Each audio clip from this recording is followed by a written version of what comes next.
So before I begin, I do want to say a few words about this tragic shooting that took place this morning in Winder, Georgia. We're still gathering information about what happened, but we know that there were multiple fatalities and injuries.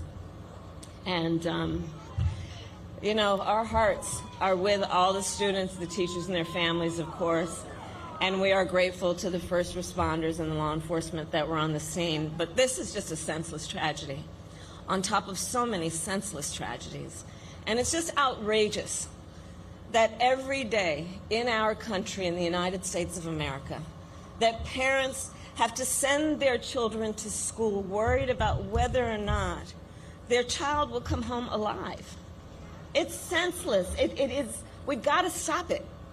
And we have to end this epidemic of gun violence in our country once and for all. You know, it doesn't have to be this way. It doesn't have to be this way. So we will continue, of course, to send our prayers and our thoughts to the families and all those who were affected, including, you know, I'm going off script right now, but listen, I mean, you know, at the last year, I started a college tour. And I traveled our country meeting with our young leaders, right? And so it was college-age young leaders. So I did trade schools, colleges, universities, community colleges. By the way, I love Gen Z. I just love Gen Z, right? But I'll tell you, one of the things that I asked every time I went to the auditorium, and it would be filled with these young leaders, students, and I'd ask them, raise your hand if at any point between kindergarten and 12th grade you had to endure an active shooter drill. And for the young leaders who are here who are raising their hand, I'm telling you, every time the auditorium was packed and almost every hand went up. You know, a lot of us, I'll speak about myself, you know, we had, well, I grew up in California, earthquake drills, we had fire drills, but our kids are sitting in a classroom where they should be fulfilling their God-given potential, and some part of their big, beautiful brain is concerned about a shooter busting through the door of the classroom. It does not have to be this way. It does not have to be this way. And, you know, this is one of the many issues that's at stake in this election.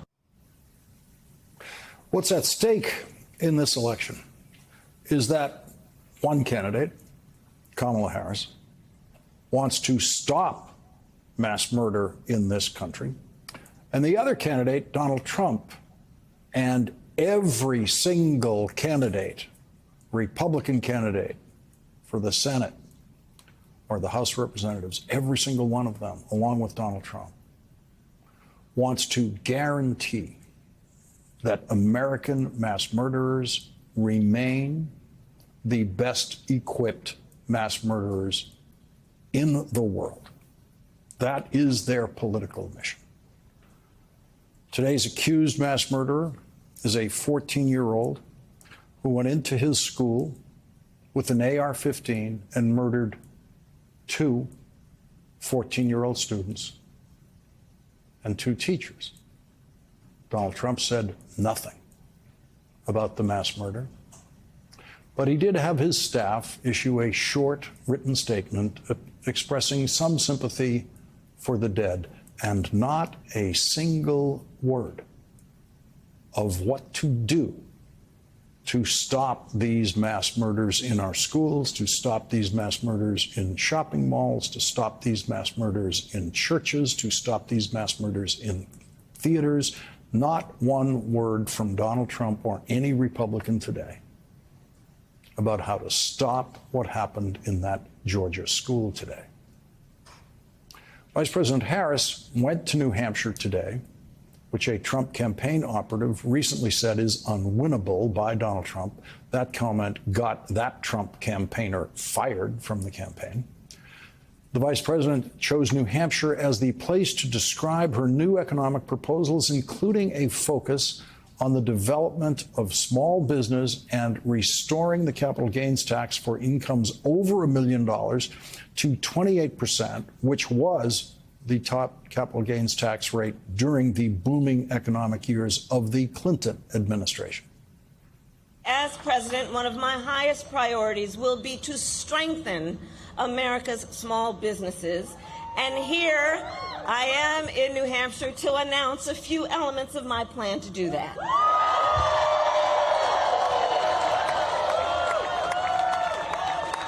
So first, we're going to help more small businesses and innovators get off the ground. So here's the thing. On average, it costs about $40,000 to start a new business in America. That is a great financial barrier for a lot of folks, and it can hold entrepreneurs back. And the current tax deduction for a startup is just $5,000, okay? So then you got to make up the delta there. Got to figure out how you're going to do that. Not everyone has access to that kind of wealth and capital. So part of my plan is we will expand the tax deduction for startups to $50,000.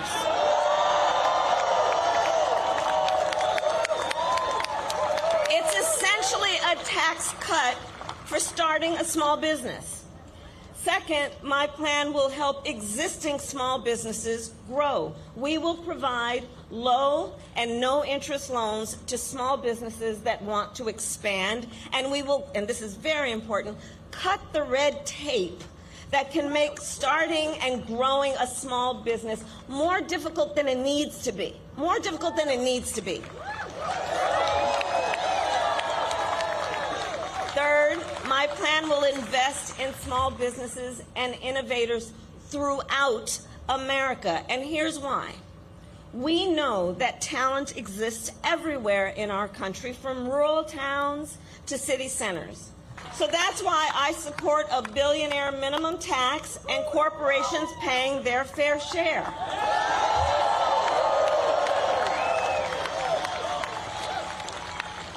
And while we ensure that the wealthy and big corporations pay their fair share, we will tax capital gains at a rate that rewards investment in America's innovators, founders, and small businesses. So here's the detail. If you earn $1 million a year or more, the tax rate on your long-term capital gains will be 28% under my plan, because we know when the government encourages investment, it leads to broad-based economic growth, and it creates jobs, which makes our economy stronger. Now compare that to what Donald Trump plans. He intends to cut off federal programs that give loans to small businesses. He plans to give billionaires massive tax cuts and to cut corporate taxes by over $1 trillion, even as they pull in record profits. His plans will add more than $5 trillion to the national debt, and that is on top of the $2 trillion tax cut he gave them when he was president and when he exploded the deficit. We know how to count.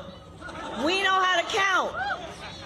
And now he also wants to impose what in effect is a national sales tax on everyday products and basic necessities, which will skyrocket the costs for families and small businesses. And New Hampshire, on top of all of this, if Donald Trump were to win in November, he intends to end the Affordable Care Act, which would significantly increase costs on small businesses, as we know. And, well, you know what? The courts are going to handle that, and we will handle November. How about that? How about that? That's how we'll handle that. How about that? But think about it. It wants to end the Affordable Care Act, taking us back to a time when insurance companies could deny people with pre-existing conditions. You remember what that was? Children with asthma, breast cancer survivors, grandparents with diabetes. So, yeah, look, we are here to tell him and them we are not going back. We're not going back.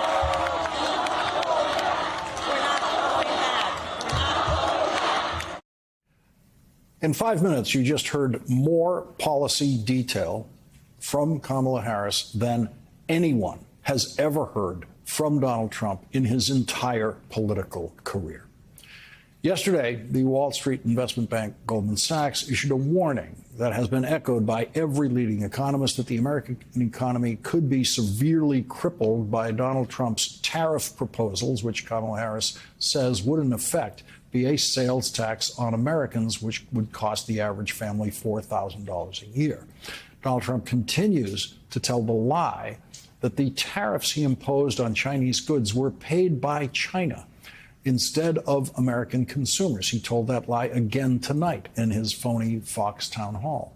With 62 days left in the campaign, is there enough time to teach undecided voters how tariffs actually work and that they are paying those tariffs?